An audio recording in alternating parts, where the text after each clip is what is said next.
తాజా వార్తలను అందించే ప్రెస్ న్యూస్ కి స్వాగతం.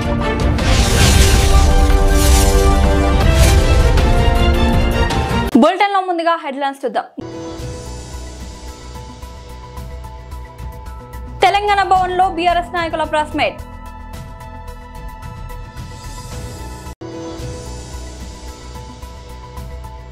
నాంపల్లిలోని రాష్ట్ర కార్యాలయంలో Sardar 150 unit March work shop BJP Telangana.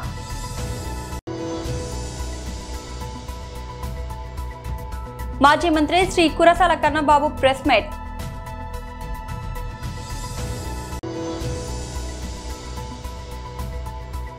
తెలంగాణలో 101 కీలక పోస్టుల భర్తీ, ఉత్తర్వుల జారీ. తెలంగాణ భవన్ లో బీఆర్ఎస్ నాయకుల ప్రెస్ మీట్. దీపావళి పండుగ అంటే ఇది చెడు మీద మంచి సాధించిన విజయంగా దీపావళి పండుగ అని చెప్పుకుంటాం. కానీ ఇవాళ రాష్ట్రంలో ప్రజల పరిస్థితి ఏ రకంగా తయారైందంటే, కాంగ్రెస్ ప్రభుత్వం వచ్చిన తర్వాత మంచి మీద చెడు సాధించిన విజయంగా ఇవాళ రాష్ట్రం యొక్క పరిస్థితి, రాష్ట్ర ప్రజల పరిస్థితి తయారైంది. ముఖ్యంగా ఈ మధ్య కాలంలో జరుగుతున్నటువంటి పరిణామాలు, ఇప్పుడున్నటువంటి కొన్ని పరిస్థితులు చూస్తే రాష్ట్రం ఎటుపోతుంది, రాష్ట్రాన్ని వీళ్ళు ఎటు తీసుకొని పోతున్నారో అర్థం కానటువంటి పరిస్థితి. ఆనాడు పారిశ్రామికవేత్తలకు ఎర్రతివాచీలు పరిచి వాళ్ళను సాదరంగా స్వాగతించి అన్ని రకాలుగా వాళ్ళకు అండగా నిలబడి చివరికి పారిశ్రామికవేత్తలకు గొడుగులు బట్టి తెలంగాణకు పెట్టుబడులు మా ప్రభుత్వం తీసుకొస్తే, ఇవాళ పారిశ్రామికవేత్తలకు గన్నులు చూపించి బెదిరించే పరిస్థితి ఈ ఇంద్రమ్మ రాజ్యంలో, ఈ కాంగ్రెస్ ప్రభుత్వంలో ఇవాళ రావడం నిజంగా దురదృష్టకరం. అందుకని కొత్తగా పెట్టుబడులు వస్తలేవు, ఉన్న పరిశ్రమలు తరలిపోతున్నాయి. పేరుకేమో దావోస్ పోయినా, వేరే దేశాల పర్యటనలు పోయినా ఇన్ని వేల కోట్లు, ఇన్ని లక్షల కోట్ల పెట్టుబడులు అంటున్నారు, ఒకటి మెటీరియలైజ్ అవుతలేదు. ఇవాళ పారిశ్రామికవేత్తలను ముఖ్యమంత్రి గారికి దగ్గరగా ఉండేటటువంటి వ్యక్తులే గన్నులు పెట్టి బెదిరించేటటువంటి పరిస్థితి వస్తే ఇక మరి రాష్ట్రంలో పెట్టుబడులు ఉంటాయా? ఇంకా పెట్టుబడులు ఎవరైనా పెడతారా? పరిశ్రమలు ఉంటాయా? వస్తాయా? ఇవాళ రాష్ట్ర ప్రజలు కూడా ఆలోచించాలని కోరుతా ఉన్నా. ముఖ్యంగా ఈ మధ్య కాలంలో జరిగినటువంటి కొన్ని సంఘటనలు, మంత్రుల మధ్య విభేదాలు, ఒక మంత్రి ఇంకో మంత్రిని తిట్టడం, ఒక మంత్రి శాఖలో ఇంకో మంత్రి జోక్యం చేసుకోవడం, ఇవాళ మంత్రుల మధ్యనే సమన్వయం లేదు. ప్రభుత్వం ప్రజల సంక్షేమాన్ని పక్కన పెట్టి మంత్రులు, ఎమ్మెల్యేలు, ఎంపీలు, అధికార పార్టీ నాయకుల సంక్షేమం కోసమే ఈ ప్రభుత్వం పనిచేస్తున్నట్టుంది తప్ప రాష్ట్ర ప్రజల సంక్షేమానికి కోసం ఒక్క నిమిషమైన సమయం కేటాయించి వీళ్ళు ఆలోచిస్తున్నట్టుగా కనబడతలేదు. ఆనాడు ఎన్నికల ముందేమో అన్ని డిక్లరేషన్ల పేరిట అన్ని వర్గాలకు చాలా హామీలు ఇచ్చి హడావిడి చేసిర్రు. రైతు డిక్లరేషన్ అన్నారు, వరంగల్లో సరూర్ నగర్లో యూత్ డిక్లరేషన్ అన్నారు, కామారెడ్డిలో బీసీ డిక్లరేషన్ అన్నారు, చేవెళ్లలో ఎస్సీ ఎస్టీ డిక్లరేషన్ అన్నారు. ఏ ఒక్క వర్గానికి కూడా వీళ్ళు ఇచ్చిన హామీ ఒక్కటంటే ఒక్కటి అమలు చేయలే. 420 హామీలు బోగస్, వాళ్ళ మేనిఫెస్టో ఒక బోగస్. ఇవాళ ఇక్కడ నడుస్తున్నటువంటి సర్కారు ఒక సర్కస్ లాగా మారిపోయి రాష్ట్రం యొక్క పరువును ఇవాళ దేశం ముందు తీస్తున్నటువంటి దుస్థితి కనబడతా ఉంది. ముఖ్యంగా వీళ్ళు మాట్లాడితే ఇంద్రమ్మ రాజ్యం, అందరు ఆత్మగౌరవంతో బతుకుతున్నారని చెప్పి నిన్న ముఖ్యమంత్రి గారు మాట్లాడతారు. నాంపల్లిలోని రాష్ట్ర కార్యాలయంలో Sardar 150 unit March work shop BJP Telangana. Sardar Vallabhbhai Patel 150 జయంతి సంబంధించినటువంటి ఒక సందర్భంగా భారత ప్రభుత్వం ఏక్ భారత్ ఆత్మనిర్భర్ భారత్ అనేటువంటి కార్యక్రమం ద్వారా 6వ అక్టోబర్ నాడు ఒక కార్యక్రమాన్ని వారు లాంఛనంగా ప్రారంభించారు. ఇది 31 అక్టోబర్ వరకు దీని యొక్క కార్యక్రమాలన్నీ చేయడం ఉంటుంది.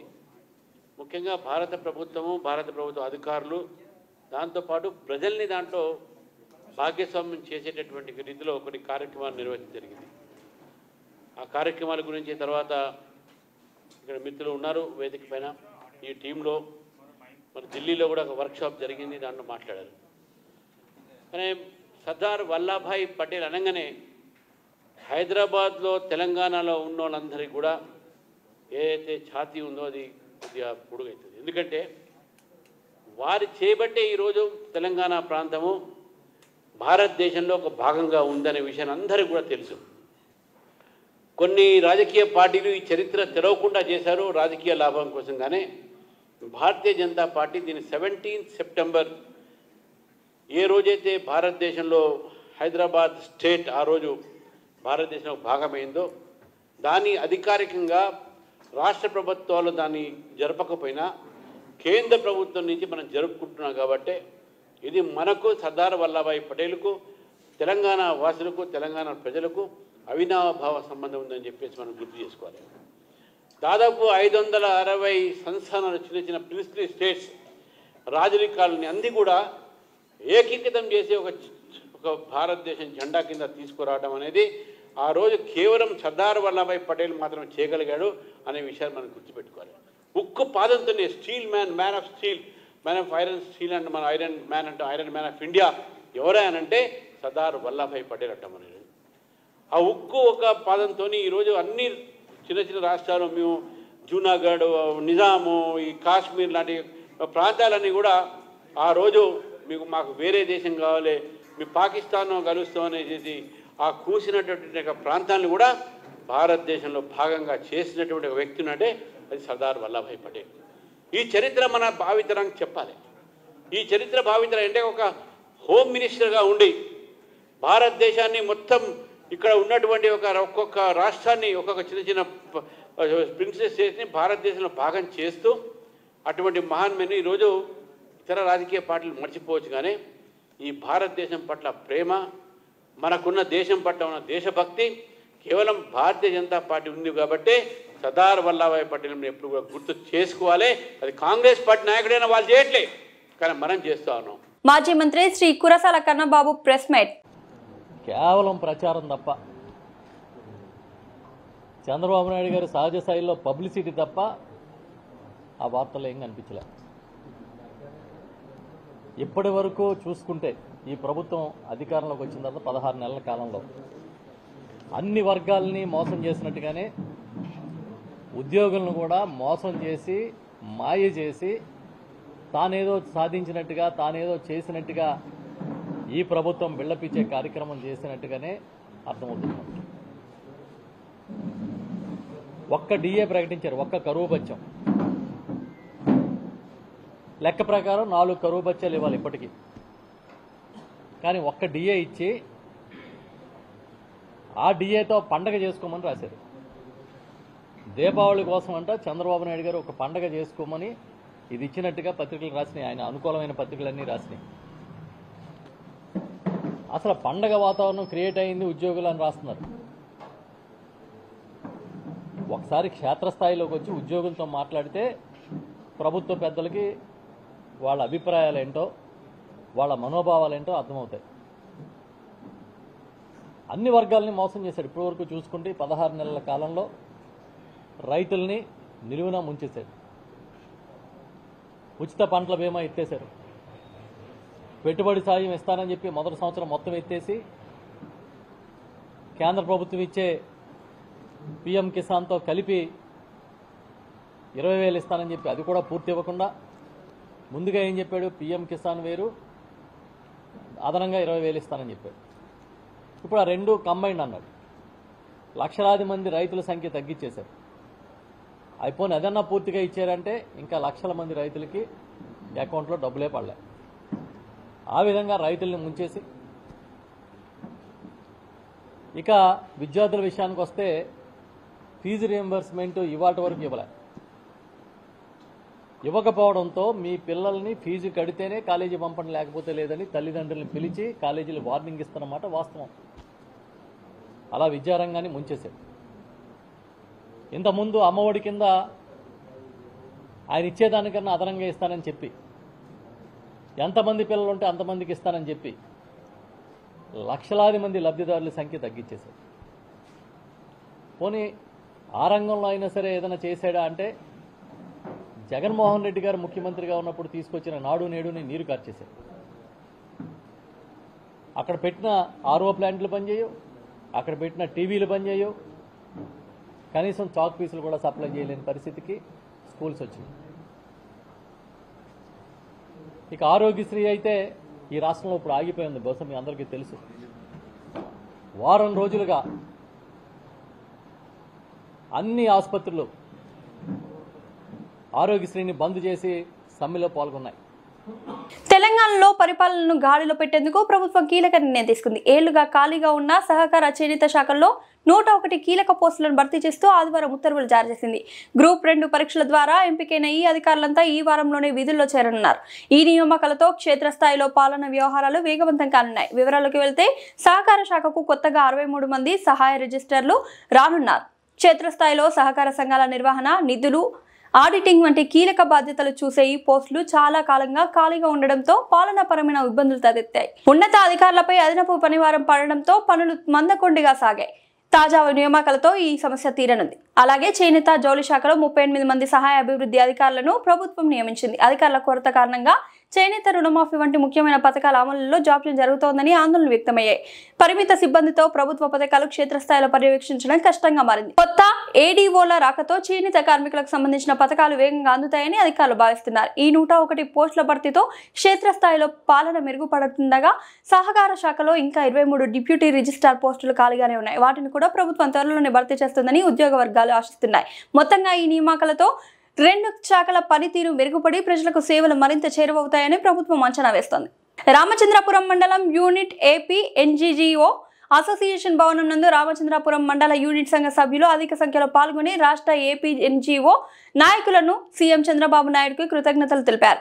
ఈ సందర్భంగా డాక్టర్ అంబేద్కర్ కోనసీమ అడాహక్ కమిటీ అధ్యక్షులు మాధవరపు వెంకటేశ్వర్లు మాట్లాడుతూ మంత్రివర్గ ఉపసంఘంతో ఉద్యోగ సంఘాల జేఏసీలతో సుదీర్ఘ చర్చల అనంతరం ముఖ్యమంత్రి నారా చంద్రబాబు నాయుడుతో జరిగిన చర్చలు సఫలీకృతం కావడంతో రాష్ట్ర ఏపీ ఎన్జీఓ సంఘానికి మొదటి నుంచి సంఘంలో పెద్దన్న పాత్రను పోషిస్తూ విద్యాసాగర్ ఉద్యోగులు సమస్యలు ముఖ్యమంత్రి ముందుంచడంలో కీలక పాత్ర పోషించారని పేర్కొన్నారు.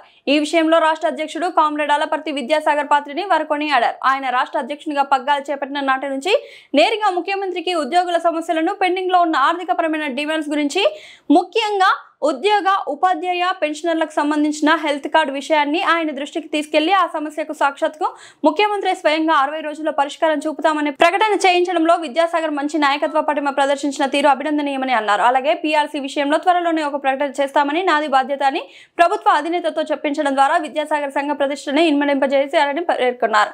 మరొక ముఖ్యమైన అంశం సంఘాల భవనాలకి సంబంధించిన మున్సిపల్ ట్యాక్సెస్ ని పూర్తిగా రద్దు చేయించడం, సంఘ భవనాలకి కొత్త రూపుని సంతరించుకునేలా నిర్ణయం తీసుకోవడం సైతం ఒక చారిత్రక ఘట్టమని ఆయన అన్నారు.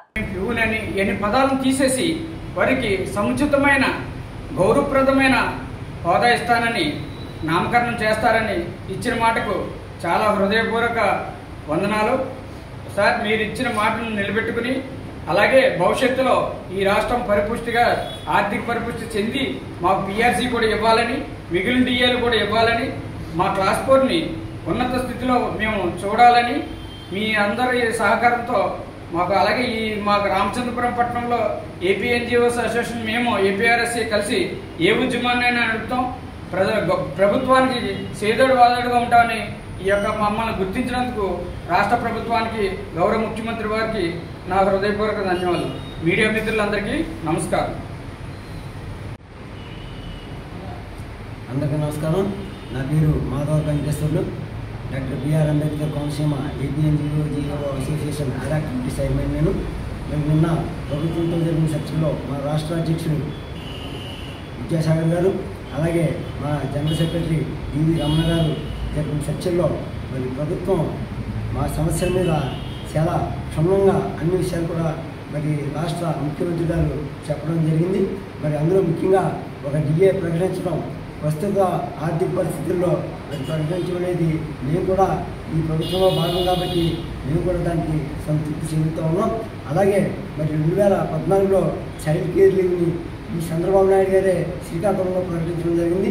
దాన్ని ఈరోజు 180 రోజులు చేసి, అలాగే లైఫ్లో ఆ సర్వీస్ ఉన్నంతకాలంలో సర్వీస్లో ఉన్నప్పుడు ఎప్పుడైనా సరే ఆ 180 రోజులు వాడుకునే అవకాశాన్ని కల్పించేందుకు కూడా డాక్టర్ బిఆర్ అంబేద్కర్ కోనసీమ జిల్లా తరఫున సీఎం గారికి మేము ధన్యవాదాలు తెలియజేస్తా ఉన్నాం. అలాగే మరి ఎన్జిఓ హోమ్స్ ఎక్కడైతే ఉన్నాయో వాటన్నింటికి కూడా ట్యాక్స్ మినహాయింపు పూర్తిగా మాఫీ చేయడం జరిగింది. దానికి కూడా మేము కోనసీమ జిల్లా డాక్టర్ బిఆర్ అంబేద్కర్ జిల్లా తరఫున ధన్యవాదాలు తెలియజేస్తున్నాం. మరి ఏదైతే మేము సరెండర్ కూడా మొన్న ఎక్స్పెక్ట్ చేసాము పండగ కానుక, కానీ ప్రభుత్వం చంద్రబాబు నాయుడు గారు కూడా మీరు అందరూ కలిసి ఆదాయాన్ని పెంచి మరి రాష్ట్రాన్ని ముందుకు తీసుకుంటే తప్పనిసరిగా భవిష్యత్తులో ఈ కోరికలన్నీ కూడా తీర్చిదిద్దడానికి ప్రయత్నం చేస్తాను. ముందుగా మనకు పోలీస్ బ్రదర్స్కి ఒక ఇన్స్టాల్మెంట్ సరెండర్ ఇచ్చి అది కూడా 2 తప్పగా ఇవ్వడం కూడా మేము కూడా దాన్ని మనస్ఫూర్తిగా అభినందిస్తూ మరి భవిష్యత్తులో మీ అందరికీ కూడా పిఆర్సీ మీకు ఎప్పుడు ఇవ్వాలో నాకు తెలుసు, మిమ్మల్ని కేకేసి మీ అందరికీ కూడా ఎప్పుడు ఏది ఇవ్వాలో అప్పుడు నేను ఇస్తాను అని కూడా ఆయన చెప్పడం, ఆయన మాట మీద పనులతో ఖచ్చితంగా మాకు న్యాయం చేస్తారని చంద్రబాబు నాయుడు గారి మీద మరి కోరు తీసుకున్న ప్రభుత్వంలో మరి ఆయన ఖచ్చితంగా చేస్తారన్న నమ్మకంతో మేము ఆయన ఇచ్చిన హామీలన్నింటినీ కూడా మేము ఒప్పుకోవడం జరిగింది. అలాగే క్లాస్ 4 అసోసియేషన్లో ఉన్న సోదరులందరినీ కూడా గౌరవప్రదమైన డెసిగ్నేషన్ ఇప్పించేందుకు కూడా మా రాష్ట్ర సంఘ అధ్యక్ష కార్యదర్శులకు మేము ధన్యవాదాలు తెలియజేస్తా ఉన్నాం. అలాగే భవిష్యత్తులో మరి మా రాష్ట్ర అధ్యక్షుడు విద్యాసాగర్ రావు గారు, అలాగే మా జనరల్ సెక్రటరీ టీవీ రమణ గారు కూడా నాయకత్వంలో మేమంతా కూడా గట్టిగా పనిచేసి వారి ఆదేశానుగుణంగా ఈ రాష్ట్ర అభివృద్ధిలో పాల్గొంచుకుంటాం. అలాగే సంఘాన్ని కూడా పటిష్టం చేసి భవిష్యత్తులో అనేక కార్యక్రమాల్లో, ప్రభుత్వ కార్యక్రమాల్లో చురుగ్గా పాల్గొని ఈ యొక్క రాష్ట్రాన్ని అభివృద్ధి పథకంలో ముందుకు తీసుకెళ్ళడానికి మా పాత్ర పోషిస్తామని మీ ద్వారా తెలియజేస్తాము. కరీంనగర్ జిల్లా గన్నేరువరం మండలంలో సోమవారం ఉదయం కురిసిన అకాల వర్షానికి కొనుగోలు కేంద్రంలో ఉన్న వరి ధాన్యం కొట్టుకుపోగా కొనుగోలు సెంటర్కు తరలించి 20 రోజులు గడుస్తున్నా వడ్లు కాంటా పెట్టకపోవడంతో ఇబ్బందులు పడుతున్నామని రైతులు ఆవేదన వ్యక్తం చేస్తున్నారు. అయినా కొనుగోలు కేంద్రాలు ఓపెన్ చేయడం లేదు. ఇక్కడ గౌరవ వ్యవసాయ శాఖ మంత్రి కానీ, ఎమ్మెల్యే మనకొండ ఎమ్మెల్యే కోంపల్లి సత్యనారాయణ కానీ, వ్యవసాయ అధికారులు కానీ, ప్రభుత్వ అధికారులు కానీ రైతులు పట్టించుకున్న పాపాలు లేదు. ఇక్కడ కనీసం రైతులకు కేంద్రం ఓపెన్ చేయాలి, వడ్లు కొనుగోలు చేయాలి, ఈ వడ్లను మిల్లులకు తరలించాలన్నటువంటి ఉద్దేశమే లేదు. రైతులు గాలికి వదిలేసిండ్రు. 24 గంటలు కష్టపడి పండించిన పంట ఇవాళ వర్షానికి వరదకొచ్చి మొత్తం వంట అంతా కొట్టుకుపోయింది. రైతు ఆత్మహత్య చేసుకునే పరిస్థితి వచ్చింది. కాబట్టి రైతుకు న్యాయం చేయాలి. కనీసం ఒక టార్పల్ ఇచ్చిన వాళ్ళు లేరు. ప్రభుత్వం ఏం చేస్తుంది? లక్షల జీతాలు తీసుకుంటున్నారు. వ్యవసాయ అధికారులు కానీ, ఎమ్మెల్యేలు కానీ, మంత్రులు కానీ, ముఖ్యమంత్రి కానీ లక్షల జీతాలు. రైతు కష్టం మీదనే ప్రభుత్వం బతుకుతుంది. అట్లాంటి రైతుని ఇలా గాలికి వదిలేసి వాళ్ళు ఇలా జల్సాలు చేస్తున్నారు. ఇది రైతు పంటను వెంటనే కొనుగోలు చేయాలి. కొనుగోలు చేసిన 24 గంటల లోపలనే రైతుకు డబ్బులు అందించాలి. తడిసిన ధాన్యాన్ని కొనుగోలు చేయాలి. తడిసిన ధాన్యానికి వాళ్ళు నష్టపరిహారం కట్టియాలి. ఈ గన్నెర మండల ప్రజల తరఫున మేము డిమాండ్ చేస్తున్నాం. వరంగల్ పశ్చిమ నియోజకవర్గ శాసనసభ్యులు నాయని రాజేందర్ రెడ్డి ఈ రోజు పలు కార్యక్రమాల్లో పాల్గొన్నారు. కడుపుకొండ నిమ్రా గార్డెన్స్ లో కాంగ్రెస్ సీనియర్ నాయకుడు దొంగల కుమార్ యాదవ్ కుమారుడి నిశ్చితార్థ వేడుకలో పాల్గొని ఆశీర్వదించారు. తదుపరి హంటర్ రోడ్లోని డి కన్వెన్షన్ హాల్లో కన్నం సునీల్ కుమార్తె నూతన ఫల పుష్పలంకరణ వేడుకలో పాల్గొన్నారు. ఎన్జీఓస్ కాలనీలోని కేఆర్ఎం కన్వెన్షన్ హాల్లో విశ్వ బ్రాహ్మణ అఫీషియల్ అండ్ ప్రొఫెషనల్ అభ్యుదయ సంఘం ఆధ్వర్యంలో నిర్వహించిన ప్రతిభా పురస్కార కార్యక్రమంలో పాల్గొని విద్యార్థులను ప్రోత్సహించారు. అలాగే కాకతీయ యూనివర్సిటీ జంక్షన్ వద్ద అఖిల భారతీయ అయ్యప్ప ధర్మ ప్రచార సభ నిర్వహించిన అన్నదాన కార్యక్రమాన్ని ప్రారంభించారు. ఈ కార్యక్రమంలో ఎమ్మెల్యే వెంట పార్టీ నాయకులు, ప్రజాప్రతినిధులు, కార్యకర్తలు పాల్గొన్నారు.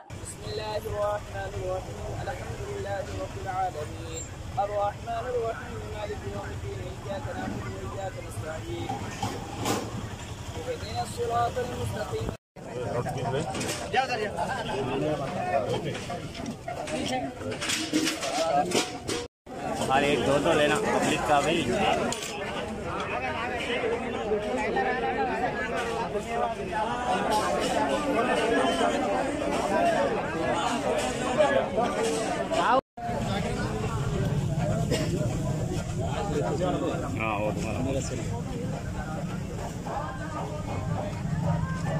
ओके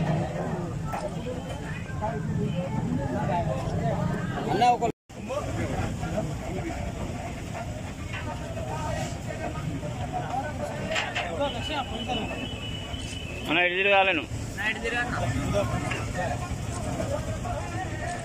ఓకే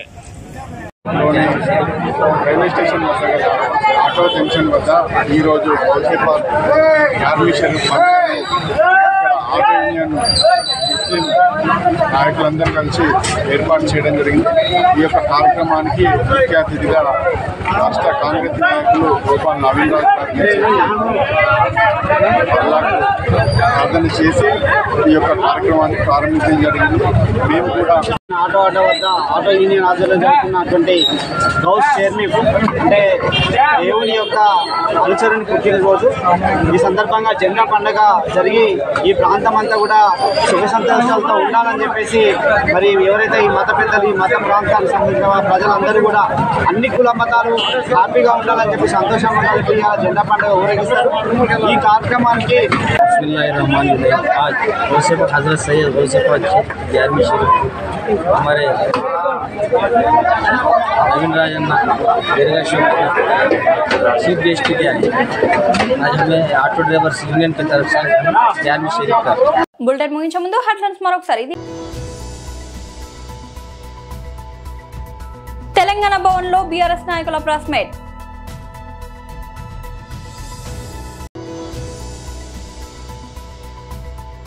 నాంపల్లిలోని రాష్ట్ర కార్యాలయంలో Sardar 150 unit March workshop BJP Telangana.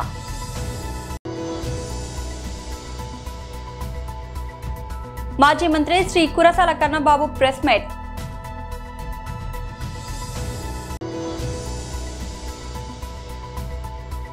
తెలంగాణలో 101 కీలక పోస్టుల భర్తీ, ఉత్తర్వుల జారీ. బులెటిన్ అప్డేట్ మరొక బులెటిన్లో మళ్ళీ కలుద్దాం.